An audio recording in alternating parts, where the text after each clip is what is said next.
Hari ini saudaraku kita akan melihat sidang Efesus. Tetapi supaya kita lebih mengerti lagi mengenai sidang Efesus, saya mau menerangkan sedikit saudaraku mengenai sidang Antiokhia ini. Sebentar. Saudara, sidang Antiokhia jadi karena kesaksian anak-anak Tuhan.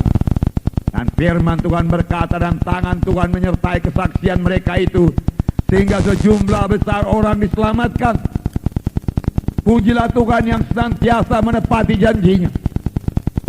Tiap-tiap kali anak-anak Tuhan saudaraku mengabarkan Injil, Tuhan menyertai mereka. Tuhan meneguhkan firman itu dengan kuasanya, dengan tanda ajaib dan mujizat. Tuhan memberikan hasil pada kesaksian mereka itu. Tuhan memberikan hasil pada pekabaran Injil mereka itu. Karena Injil berkuasa. Roma 1:16 berkata, Injil adalah kuasa Allah yang menyelamatkan. Injil itu punya kuasa. Sepanjang kita membawa Injil, kita membawa kuasa Tuhan yang menyebabkan jiwa-jiwa sampai kepada keselamatan.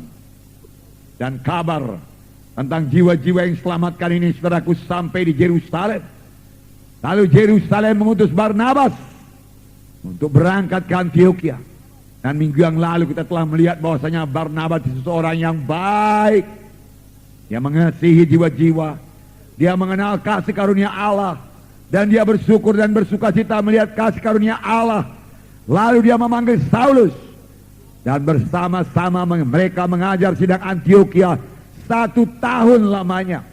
Diajari tiap-tiap hari, dan hasilnya di Antiokhia lah mereka mula-mula disebut orang Kristen. Tentunya saudaraku, hidup mereka berubah. Saudara, sampai sekarang siapa saja yang hidup dalam Yesus, siapa saja yang selamat dan lahir baru, hidupnya mesti berubah. Jangan katakan saya sudah lahir baru, tetapi tidak ada perubahan dalam hidup saudara. Dan saudara belum lahir baru. Saudara perlu membaharui penyerahan diri saudara kepada Tuhan. Dengan sungguh-sungguh saudara menerima Yesus sebagai Tuhan dan Juru Selamat saudara, bertobat meninggalkan semua dosa, maka seluruh hidup saudara akan berubah. Kutuk dosa dilepaskan dari saudara. Berkat Abraham jadi milik saudara. Hati saudara terbuka, saudara mengenal Yesus sebagai Tuhan dan Juru Selamat saudara. Dan firman Tuhan berkata, siapa yang ada dalam Yesus, ia adalah kejadian yang baru. Perkara lama sudah lenyap, perkara baru sudah timbul. Jangan katakan saya ada dalam Yesus tapi tidak ada perubahan apa-apa dalam hidup saudara. Saudaraku yang kekasih dalam nama Tuhan Yesus. 1 tahun mereka tinggal, 1 tahun mereka mengajar, dan di Antiokhia lah saudaraku mereka disebut Kristen. Dari sini saudaraku kita mengambil kesimpulan bahwasanya dalam pekerjaan Tuhan ini kita selalu menekankan menginjil, kabarkan Injil, kabarkan Injil. Kepada seluruh suku, bangsa, dan bahasa, kabarkan Injil. Bagus sekali. Saudara, karena itu merupakan pengenapan perintah agung. Tetapi saudaraku, pekabaran Injil saja tidak cukup saudaraku. Pekabaran Injil harus diikuti dengan pemuritan. Sama seperti diperbuat oleh Barnabas dan Saulus. 1 tahun lamanya mereka mengajari jiwa-jiwa itu, sehingga mereka disebut orang Kristen, sehingga mereka mengerti berdoa, sehingga mereka mengerti beriman, sehingga mereka memiliki karakter Kristus. Hidup mereka betul-betul berubah. Mereka menjadi saksi Tuhan, mereka mengasihi Tuhan, mereka mengasihi jiwa-jiwa, mereka diisi dengan firman Tuhan, dan mereka mempraktekkan firman Tuhan dalam hidup mereka. Tingkah laku mereka, karakter mereka berubah, dan orang menyebut mereka itu Kristen. Kristen. Haleluya. Puji Tuhan. Jadi saudaraku, tidak cukup hanya selamat saja. Tidak cukup hanya sembuh saja. Tidak cukup hanya keberkatan saja. Tidak. Kalau dalam mengikut Tuhan ini, yang kita kejar hanya supaya sekedar sembuh saja, yang kita kejar hanya supaya sekedar keberkatan saja, bebas daripada kutuk dosa, Dan memang itu dijanjikan Tuhan bagi setiap orang yang mengikut dia. Tuhan akan memberikan dia bebas daripada kutuk dosa dan menerima berkat Abraham sehingga hidupnya keberkatan. Tuhan akan memberikan bilurnya, menyembuhkan penyakit-penyakitnya. Tapi kalau tujuan kita mengikut Tuhan hanyalah sampai sekedar, saudaraku, mendapat kesembuhan, mendapat berkat materi saja, saudaraku. Dalam 1 Korintus 15 ayat 19 dikatakan, kita adalah orang yang paling malang di dunia ini. Paling malang di dunia ini. Haleluya, saudaraku. Nah, jadi tujuan kita, saudaraku, menjadi murid. Perintah agung juga berkata, saudaraku, kabarkan Injilku. Jadikanlah sekalian bangsa menjadi muridku. Saudara yang kekasih dalam nama Yesus, pola ini berlaku terus dalam Alkitab. Kita akan melihat hari ini, saudaraku, dalam Kisah 19, hal yang sama berlaku lagi. Bukalah Alkitab, saudara, Kisah Rasul pasal 19. Kita akan membaca ayat 1 sampai 10. Mari kita membaca bersama-sama. Saudara sudah dapat? Mari. Ketika Apolos masih di Korintus, Paulus sudah menjelajah daerah-daerah pedalaman dan tiba di Efesus. Di situ didapatinya beberapa orang murid. Katanya kepada mereka, sudahkah kamu menerima Roh Kudus ketika kamu menjadi percaya? Akan tetapi mereka menjawab dia, belum, bahkan kami belum pernah mendengar bahwa ada Roh Kudus. Lalu kata Paulus kepada mereka, kalau begitu dengan baptisan manakah kamu telah dibaptis? Jawab mereka, dengan baptisan Yohanes. Kata Paulus, baptisan Yohanes adalah pembaptisan orang yang telah bertobat, bahwa mereka harus percaya kepada dia yang datang kemudian daripadanya, yaitu Yesus. Ketika mereka mendengar hal itu, mereka memberi diri mereka dibaptis dalam nama Tuhan Yesus. Dan ketika Paulus menampakkan tangan di atas mereka, turunlah Roh Kudus ke atas mereka, dan mulailah mereka berkata-kata dalam bahasa ruh dan bernubuat. Jumlah mereka adalah kira-kira 12 orang. Selama 3 bulan Paulus mengunjungi rumah ibadat di situ dan mengajar dengan berani. Oleh pemberitaannya ia berusaha meyakinkan mereka tentang kerajaan Allah. Tetapi ada beberapa orang yang tegar hatinya. Mereka tidak mau diyakinkan, malahan mengumpat jalan Tuhan di depan orang banyak. Karena itu Paulus meninggalkan mereka dan memisahkan murid-muridnya dari mereka, dan setiap hari berbicara di ruang kuliah Tiranus. Hal ini dilakukannya 2 tahun lamanya, sehingga semua penduduk Asia mendengar firman Tuhan, baik orang Yahudi maupun orang Yunani.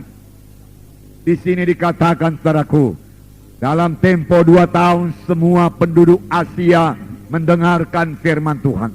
Bukan Asia sampai ke Cina, saudaraku, sampai ke Korea, bukan, saudaraku. Tapi Asia kecil, Asia minor, saudaraku. Dan di Asia minor inilah terdapat 7 sidang yang tertulis dalam buku Wahyu. Sedang Efesus, Smyrna, Philadelphia, saudaraku, Laodikea, dan lain sebagainya. Semua itu 7 sidang di Asia, saudaraku. Dan saudaraku, boleh jadi, saudaraku, bibitnya berasal daripada kesaksian anak-anak Tuhan dari Efesus. Nah, mereka mengasihi jiwa-jiwa. Mereka mengabarkan Injil Tuhan, sehingga seluruh penduduk di Asia mendengarkan firman Tuhan. Nah, kita melihat bagaimana Paulus melayani mereka. Paulus, saudaraku, selalu mencari jiwa-jiwa. Bahkan Paulus tidak segan-segan, di sini dikatakan, saudaraku, menjelajah daerah-daerah pedalaman dan tiba di Efesus. Pernahkah kita menjelajah daerah-daerah pedalaman untuk mencari jiwa-jiwa? Pernahkah kita, saudaraku, bergerak dari desa ke desa untuk mengabarkan Injil? Saudaraku yang kekasih dalam nama Yesus, boleh juga, saudaraku, Roh Tuhan menggerakkan saudara. Itu satu hal yang sangat menggemarkan hati, mensukacitakan melihat jiwa-jiwa menjadi percaya dan menerima Yesus sebagai Tuhan dan Juru Selamat mereka. Namun di sekitar kita ini, saudaraku, masih banyak sekali jiwa-jiwa yang terhilang, jiwa-jiwa di luar Yesus. Saudara, kita mengetahui bahwasanya jiwa-jiwa yang di luar Yesus semuanya terhilang. Karena hanya satu jalan ke sorga, yaitu Tuhan Yesus Kristus. Paulus sampai di Efesus, Dan dia bertemu dengan 12 orang murid. Dengan bersemangat Paulus melayani, walaupun hanya 12 orang murid saja. Paulus bertanya kepada mereka dengan satu pertanyaan yang penting. Paulus tidak bertanya kepada mereka, sudahkah engkau sembuh daripada penyakitmu? Dia tidak menanyakan pertanyaan demikian. Paulus juga tidak bertanya, sudahkah engkau keberkatan? Bagaimana bisnismu sekarang? Sudahkah bisnismu berkelimpahan? Karena Tuhan berkata, aku datang supaya domba itu berhidup berkelimpahan. Tidak, saudaraku. Tidak. Tetapi Paulus menanyakan satu pertanyaan yang jauh lebih penting daripada harta dunia ini. Jauh lebih penting daripada kesembuhan tubuh. Oleh sebab itu, saudaraku, biarlah kita datang kepada Tuhan bukan hanya mencari kesembuhan tubuh, bukan hanya supaya kita keberkatan, tetapi terutama supaya kita semua sampai kepada maksud Tuhan dalam hidup kita. Karena di dalam Yesus kita ini semua harus bertumbuh. Di dalam Tuhan ini semua kita ini harus berubah. Firman Tuhan tadi berkata, perkara lama lenyap, perkara baru timbul. Oleh sebab itu Paulus menanyakan satu pertanyaan yang amat penting. Sudahkah kamu menerima Roh Kudus tatkala kamu percaya? Jadi Paulus tahu mereka sudah percaya. Paulus mengakui mereka sudah selamat. Tetapi Paulus belum tahu dengan pasti apakah mereka sudah dibaptis dengan Roh Kudus atau tidak. Baptisan Roh Kudus sangat penting. Waktu murid-murid mau berangkat menginjil, Tuhan Yesus berkata kepada murid-murid, tunggulah di Yerusalem sampai kamu dilengkapi dengan kuasa dari Maha Tinggi. Karena Yohanes membaptis kamu dengan air, tapi tidak lama lagi kamu akan dibaptis dengan Roh Kudus. Tuhan Yesus sendiri menyuruh murid-murid menunggu Roh Kudus. Itu sebabnya Paulus bertanya, sudahkah kamu menerima Roh Kudus tatkala kamu percaya? Dan jawaban mereka mengherankan Paulus. Mereka berkata, kami belum pernah dengar kalau ada Roh Kudus. Heran juga. Saudaraku, dalam perjanjian lama banyak diceritakan mengenai Roh Kudus. Buku Joel mengatakan, pada akhir zaman aku akan mencurahkan Rohku kepada segala manusia. Dan mereka itu akan bernubuat. Teruna-terunamu akan mimpi berbagai-bagai mimpi. Tua-tuamu melihat penglihatan-penglihatan. Dan ke atas hambaku laki-laki dan perempuan aku akan mencurahkan Rohku pada masa itu. Ini ditulis, saudaraku, oleh Nabi Joel. Kira-kira 700 tahun sebelum Yesus datang. Saudara, ini kunci kepada pelayanan yang berkuasa, yang berhasil, yang harus dimiliki gereja pada akhir zaman ini.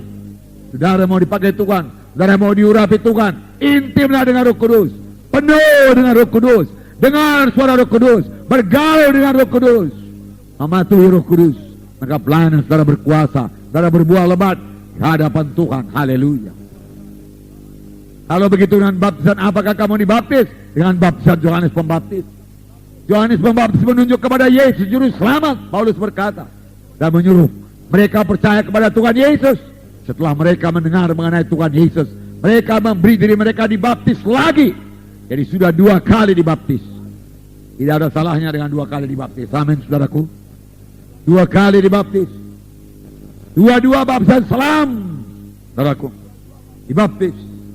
Dan pada waktu Paulus menumpangkan tangannya atas mereka, mereka penuh dengan Roh Kudus, mereka berbahasa roh, mereka bernubuat, sama seperti pada waktu Roh Kudus turun di Yerusalem pada pertama kali. Bagaimana angin ribut turun, dan mereka penuh dengan Roh Kudus, mereka berbahasa roh, mereka bernubuat, mereka memuliakan Allah. Amin, saudara. Puji Tuhan. Mereka sudah dapat Roh Kudus. Cukupkah sudah menerima Roh Kudus? Jadi mereka mengalami 3 baptisan. Baptisan Yohanes, baptisan dalam nama Yesus, baptisan selam, kemudian baptisan Roh Kudus. 3 baptisan. Tidak heran buku Ibrani berkata, pengajaran tentang pelbagai baptisan, bermacam-macam baptisan, boleh kita terima. Selesaikah pelayanan Paulus? Tidak, berarti 3 bulan lagi dia mengajar lagi di situ dengan berani. Haleluya. Tiap-tiap Roh Kudus turun, tiap-tiap Roh Kudus memenuhkan kita, saudaraku, kita menjadi berani. Kita perlu keberanian pada akhir zaman. Tahukah saudara bahwasanya setan takut kepada orang Kristen yang berani, tapi setan tidak takut kepada orang Kristen yang pengecut. Setan juga tidak takut kepada orang Kristen yang kedagingan, keduniawian. Nah,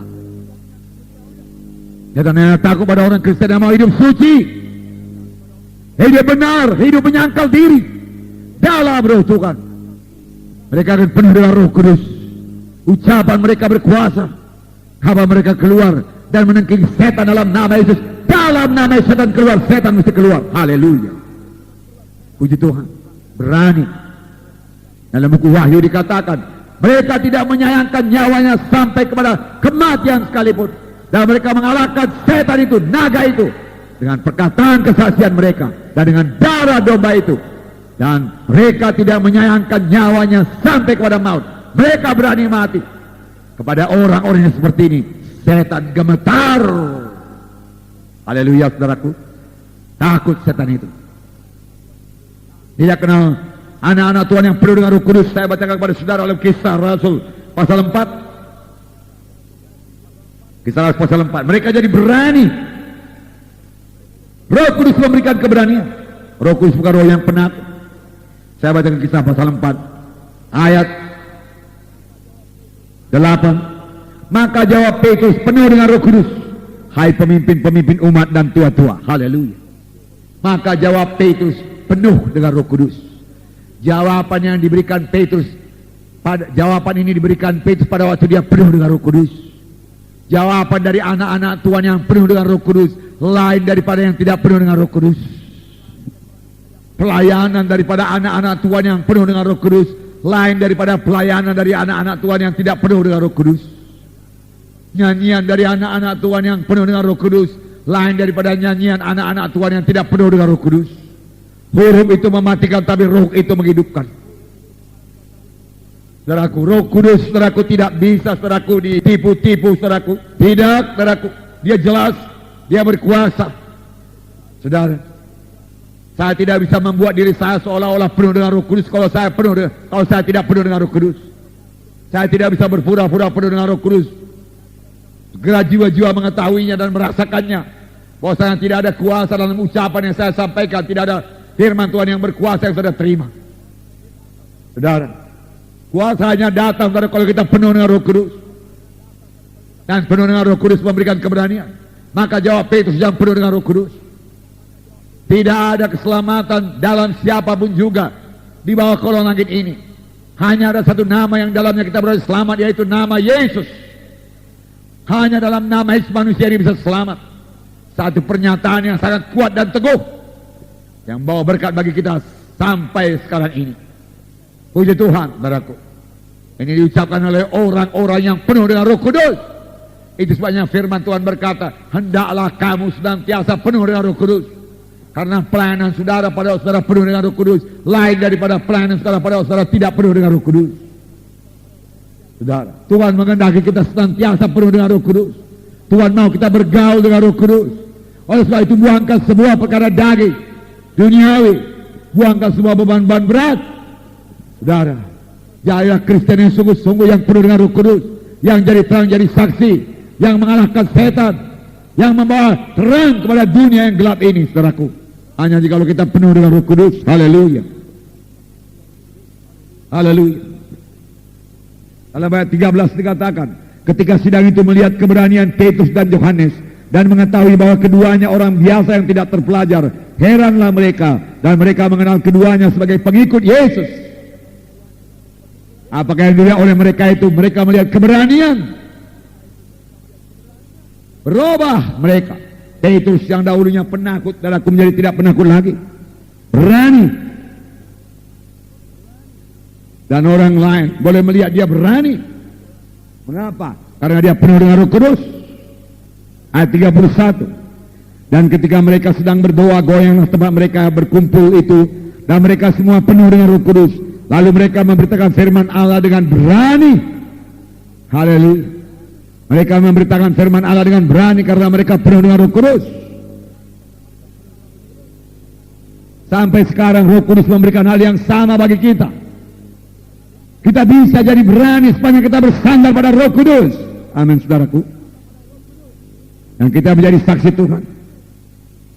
Nah, dan dikatakan dalam kisah 19 tadi, Paulus mengajar dengan berani. Tetapi banyak orang tidak menerima. Banyak orang tegar hatinya, keras hatinya, dan tidak mau diyakinkan dan mengumpat jalan Tuhan itu di muka orang banyak. Ketika Paulus melihat hal tersebut, ia meninggalkan mereka dan memisahkan murid-murid dan menyewa satu gedung tempat kuliah, ruang kuliah Tiranus. Dan di situ dia mengajar, saudaraku, 2 tahun lamanya, sampai seluruh Asia mendengarkan firman Tuhan. Haleluya. Apakah yang diajarkan oleh Paulus? Mengapa dalam tempo 2 tahun seluruh Asia mendengarkan firman Tuhan? Padahal pada waktu itu tidak ada telepon. Kalau ada telepon, saudaraku, lebih mudah. Alat-alat komunikasi masih sangat terkebelakang. Belum ada mobil. Paling-paling ada kapal tanpa mesin, kapal layar atau kapal dayung. Tapi seluruh Asia mendengarkan firman Tuhan. Berarti semua anak-anak Tuhan di Efesus ini bersaksi. Hidupnya berubah, mereka mengasihi jiwa-jiwa. Mereka tidak bisa tinggal diam. Roh Kudus menemukan mereka. Saya percaya kalau kita penuh dengan Roh Kudus, sangat penuh dengan Roh Kudus, kita juga tidak bisa bungkam. Kemana-mana kita menceritakan Yesus. Sampai kita diejek orang, tapi pujilah Tuhan. Kalau kita diejek karena kita memberitakan Yesus, bukan karena kebodohan kita atau karena dosa kita atau karena kejahatan kita. Tapi karena kita berbuat baik dan kita memberitakan Yesus, kita mengaku Yesus, saudaraku, kita, saudaraku, mendapat aniaya, mendapat tekanan. Haleluya. Firman Tuhan berkata, kamu akan menerima warisan bersama-sama dengan Kristus, yaitu jikalau kamu juga sama-sama menerima aniaya bersama-sama dengan dia. Saudara, apa yang diajarkan Paulus perlu bagi kita. Mari bersaksi. Kasihan jiwa-jiwa yang terhilang. Kasihan. Mohon kepada Tuhan supaya Tuhan memberikan beban kepada saudara. Sehingga saudara terbeban, merasa kasihan. Mereka ke neraka, mereka tanpa Yesus, mereka terhilang. Dan selama dalam dunia ini mereka ditimpa oleh berbagai keberatan, kegelapan. Mari bersaksi. Apakah yang diajarkan Paulus? Supaya kita mengerti, kita kembali kepada, kita buka surat kiriman Paulus kepada Efesus. Yang pasti surat kirimannya tidak bertentangan dengan apa yang diajarkannya saudaraku selama dia di Efesus. Surat kiriman kepada sidang Efesus ditulis dari penjara di Roma. Haleluya. Paulus dalam penjara di Roma tidak tinggal diam. Paulus dalam penjara di Roma, saudaraku, tidak putus asa. Paulus dalam penjara di Roma bukan mengeluh. Bagaimana Tuhan nasibku ini, Tuhan? Engkau menyuruh aku menginjil, akhirnya aku sampai di penjara. Mereka memenjarakan aku, di mana kuasamu? Tidak. Dia berbuat apa yang bisa dia perbuat. Dan saya yakin Roh Kudus memimpinkan dia. Dia menulis banyak surat kiriman dari penjara. Saudara mahasiswa yang sudah kitab Rema mengetahui surat kiriman mana saja yang ditulis dari penjara. Salah satu surat kiriman pada sidang Efesus. Saya bersyukur, saudaraku, Paulus bisa masuk penjara. Haleluya. Saya menerima berkat daripada surat-surat kiriman penjara ini, saudaraku. Kalau sekalian Paulus dalam penjara, dia tidak menulis surat demikian. Tetapi karena dalam penjara dia tidak menginjil, dia menulis surat yang berguna bagi kita, membawa berkat bagi kita. Paulus mengeluh di penjara atau mempersalahkan Tuhan di penjara, dia tidak jadi menulis surat. Dia tidak berada dalam pimpinan Roh Kudus, tetapi dalam penjara. Surat Filipi juga, saudaraku, ditulis dalam penjara. Bahkan dalam surat Filipi dikatakan, bersukacitalah kamu senantiasa. Sekali lagi katakan kepadamu, bersukacitalah kamu. Rupanya Paulus dalam penjara juga dia bersukacita. Maka dia menyuruh orang di luar penjara supaya bersukacita, karena dia banyak. Boleh jadi pada waktu itu, saudaraku, sidang kurang bersukacita. Harap sidang sekarang bersukacita lebih daripada orang dunia. Amin. Apa yang dilihat orang dunia? Dia lihat gereja begitu murah. Kalau gereja murah begini, apa yang bisa kami dapat dari gereja? Lebih senang pun kami di luaran ini, dia katakan. Ngapain kami masuk gereja? Mengapa? Karena dalam gereja banyak muka-muka panjang, muka-muka pepaya. Saudara, mengapa tidak muka jeruk manis? Saudara, senyum, sukacita. Kalau kita tidak sukacita, bagaimana kita mengajak orang, saudaraku, masuk ke gereja? Di luar sana sudah banyak stres, frustrasi, keberatan, perkelahian, pertengkaran, jiwa-jiwa masih tertekan. Lalu sampai di gereja, dia melihat saudaraku anak-anak Tuhan saudaraku, mukanya busam juga saudaraku, ya, tidak tersenyum. Saudara, sebabnya terutama karena pikirannya tidak rohani, kurang berdoa, kurang dalam roh Tuhan, miskin daripada firman Tuhan, kurang persekutuan, kurang bergaul dengan roh Tuhan. Mari perbaiki, mari penuh dengan Roh Kudus, berjalan dalam roh Tuhan. Kerajaan sorga bukan dalam makan minum, tapi damai, sejahtera, dan sukacita dalam Roh Kudus. Bersukacitalah kamu senantiasa, sekali lagi kuatan kepadamu bersukacita. Puji Tuhan. Nah, saudara yang kasih dalam nama Yesus, dari surat kirimannya kita mengetahui apa yang diajarkan Paulus. Kita membaca Efesus pasal 1. Mari buka Efesus pasal 1 ayat 15 sampai 20. Mari kita baca bersama-sama, buka Alkitab saudara. Efesus pasal 1 ayat 15 sampai 20.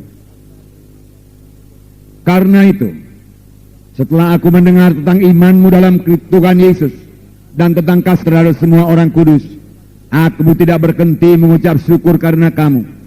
Dan aku selalu mengingat kamu dalam doaku dan meminta kepada Allah Tuhan kita Yesus Kristus, yaitu Bapa yang mulia itu, supaya Ia memberikan kepadamu roh hikmat dan wahyu untuk mengenal Dia dengan benar, dan supaya Ia menjadikan mata hatimu terang, agar kamu mengerti pengharapan apa yang terkandung dalam panggilannya, betapa kayanya kemuliaan bagian yang ditentukannya bagi orang-orang kudus, dan betapa hebat kuasanya bagi kita yang percaya, sesuai dengan kekuatan kuasanya yang dikerjakannya di dalam Kristus, dengan membangkitkan Dia dari antara orang mati dan menundukkan Dia di sebelah kanannya di sorga.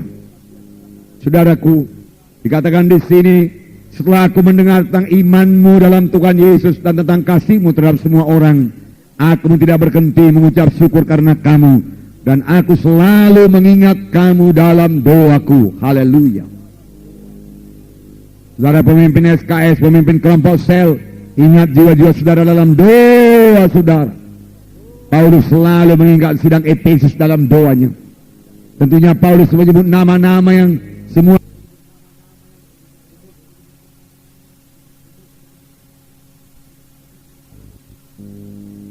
haleluya, amin.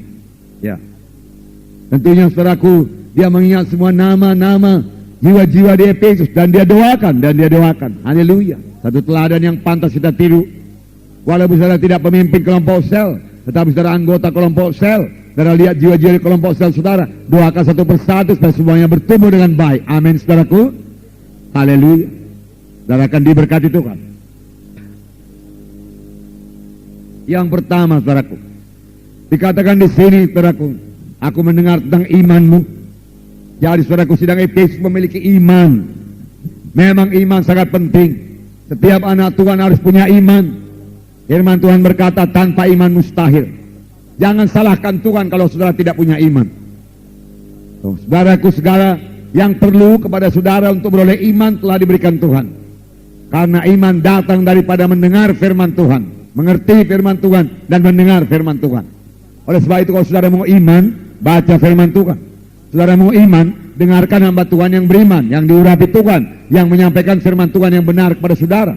Jangan dengarkan hamba Tuhan yang tidak punya iman, yang tidak percaya mujizat Tuhan. Jangan dengarkan. Saudaraku, bahkan minggu yang lalu saudara kita dengarkan firman Tuhan, bagaimana tanda-tanda orang akhir zaman yang merupakan dirinya sebagai orang beribadah, tetapi telah menolak kuasa ibadah itu.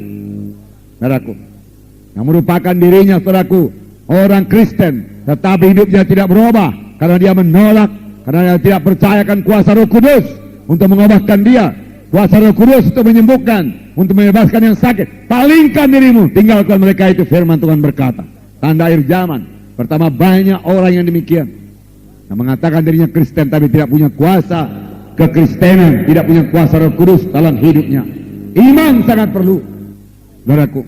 Tanpa iman mustahil berkenan kepada Allah. Bagaimana saya punya iman? Baca Alkitab saudara, renungkan firman Tuhan, dengarkan hamba Tuhan yang diurapi Tuhan, berdoa. Amin saudaraku. Ya. Dan firman Tuhan berkata, tidak ada yang mustahil bagi orang yang beriman.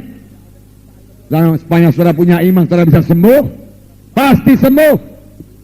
Saudaraku, iman perlu diucapkan. Perlu diucapkan. Barang siapa yang berkata kepada gunung ini, beranjaklah engkau, tercampak ke dalam laut, asal tidak bimbang hatinya, tetapi percaya bahwa apa yang dikatakannya itu akan terjadi, maka hal itu akan terjadi baginya. Berkata kepada gunung-gunung penyakit, pergi engkau, tinggalkan diriku dalam nama Yesus, dan percaya setelah sudah menerimanya, maka hal itu akan diberikan kepada saudara. Iman tidak bergantung kepada perasaan, iman tidak bergantung kepada panca indera, iman bergantung kepada firman Tuhan. Pegang firman Tuhan, maka janji Tuhan genap bagi saudara. Kuasa Tuhan turun kepada saudara. Amin. Ini iman. Saya ulangi sebentar, saudaraku. Pengakuan, ucapkan perkataan yang benar. Ucapan saudara bisa mengangkat saudara, ucapan saudara bisa menjatuhkan saudara. 12 pengintai mengintai tanah Kanaan. 10 orang di antara saudaraku mengadakan pengakuan iman yang kalah. Mereka berkata, Musa, tidak mungkin kami masuk tanah Kanaan, bentengnya sampai ke langit. Oh, Bani Enak tinggal di sana, tinggi besar. Kami melihat diri kami sebagai belalang. Tidak sanggup Musa, tidak bisa Musa, tidak bisa. Apa yang mereka peroleh? Mereka peroleh apa yang dikatakannya. Mereka berkata tidak bisa, mereka tidak masuk tanah Kanaan. Hanya 2 orang yang masuk tanah Kanaan, yaitu Kaleb dan Yosua. Karena Kaleb dan Yosua memiliki iman dan pengakuan iman yang benar. Dia berkata bisa, mari kita duduk di tanah Kanaan. Walau di sana ada Bani Enak, Tuhan kita lebih besar. Allah mereka, dewa mereka telah meninggalkan mereka. Tuhan kita lebih besar. Dan 2 orang ini memasuki tanah Kanaan. Perempuan yang sakit 12 tahun berkata sebelum dia sembuh, tetapi sesudah dia mendengar berita-berita tentang Yesus. Ketika dia sudah mendengar berita-berita tentang Yesus, dia berkata, kalau ku jamah saja jubahnya aku akan sembuh. Aku sembuh. Aku tidak mati. Uangnya sudah habis berobat, penyakit parah. Tapi dia berkata, aku sembuh. Aku sembuh, aku tidak mau mati, aku sembuh. Kalau dia jamah jubah Yesus dan dia sembuh. Amin saudara, itu iman. Jangan mau kalah oleh penyakit. Saudaraku, hidup kita di tangan Tuhan. Selembar rambut tidak jatuh kalau bukan pengetahuan Bapa di sorga. Tapi buka kesempatan supaya ada jalan Tuhan menjamah saudara. Melalui apa? Melalui iman. Amin saudaraku. Iman tidak bergantung pada perasaan. Bukan sesudah terasa lebih baik rasanya. Lalu orang itu berkata, haleluya, Tuhan sudah mendengarkan doaku, aku rasanya lebih baik sekarang. Tidak. Sebelum saudara merasakan apa-apa, tapi firman Tuhan berkata saudara sembuh, saudara sembuh. Amin. Firman Tuhan berkata, saya keberkatan, saya katakan saya keberkatan. Amin saudara. Walau belum begitu banyak berkat dalam dompet saat saya, tetapi saya yakin saya diberkati Tuhan. Amin. Haleluya. Firman Tuhan berkata, tabur maka kamu akan menuai. Saudara sudah menabur, tunggu tuaian, pasti datang. Amin saudaraku. Itu iman. Haleluya. Haleluya. Dan sidang Efesus, saudaraku, Paulus bersyukur karena sidang Efesus memiliki kasih. Kasih. Dia mengasihi orang-orang kudus. Dia mengasihi jiwa-jiwa terhilang. Apa buktinya Pak Munting? Dia mengasihi jiwa-jiwa terhilang. Saudaraku yang kasih dalam nama Yesus. Karena dia mengabarkan Injil, dia bersaksi. Kalau dia tidak bersaksi, seluruh Asia tidak mendengarkan firman Tuhan. Tapi kalau dia mengasihi jiwa-jiwa terhilang, dia bersaksi. Tempo 2 tahun seluruh Asia mendengarkan firman Tuhan. Haleluya. Saudaraku, kasih ini adalah kasih Roh Kudus. Saudara, manusia lama kasihnya kepada diri sendiri. Kasih hawa nafsu. Tapi kasih Yesus, kasih agape. Kasih yang mau berbuat baik. Kasih yang mau menolong. Kasih yang menginginkan kebaikan dari orang lain. Itulah kasih daripada Tuhan. Kasih yang menginginkan orang lain selamat. Kasih yang menginginkan orang lain keberkatan. Kasih yang menginginkan orang lain sembuh. Kasih yang menginginkan orang lain jadi baik. Jadi sangat bertubrukan, sangat bertentangan dengan sembuh. Ini kasih daripada Tuhan, kasih dari Yesus. Kapan saya terima? Saudara berkata, saudara sudah menerimanya, tetapi barangkali saudara tidak mempraktekannya. Segala sesuatu daripada Tuhan yang tidak dipraktekkan hilang kembali. Saya ulang, segala sesuatu yang daripada Tuhan yang tidak saudara praktekkan hilang kembali. Keselamatan juga kalau saudara tidak jaga hilang kembali. Kasih juga demikian. Tuhan berkata kepada Timotius, kobarkan karunia Allah yang ada padamu. Kobarkan, praktekkan. Demikian juga kasih, kobarkan kasih Tuhan yang ada pada saudara. Praktekkan kasih Tuhan yang ada pada saudara. Roma 5 ayat 5, saya bacakan. Dan pengharapan tidak mengecewakan, karena kasih Allah telah dicurahkan dalam hati kita oleh Roh Kudus yang telah dikaruniakan kepada kita. Pengharapan tidak mempermalukan, karena kasih Allah sudah dicurahkan dalam hati kita. Kasih dari surga sudah dicurahkan dalam hati kita. Amin, saudara. Sudah, tinggal dengan praktekkan saja lagi. Sepanjang saudara sudah lahir baru, kasih sudah dalam saudara. Kalau saudara rasanya belum punya kasih seperti ini, masih mengasihi diri sendiri, mari lahir baru. Pada saat ini, saudara, firman Tuhan juga berkata, bagi jiwa yang baru saya katakan ini, yang mari saya katakan kepada saudara, saudara harus lahir baru. Karena Tuhan Yesus berkata kepada Nikodemus, seorang guru orang Yahudi, yang datang kepada Tuhan pada waktu malam. Tuhan Yesus berkata kepadanya, Nikodemus, engkau harus lahir baru. Engkau harus lahir baru. Kalau engkau tidak lahir baru, engkau tidak bisa masuk dalam kerajaan sorga. Lahir baru. Amin, saudaraku.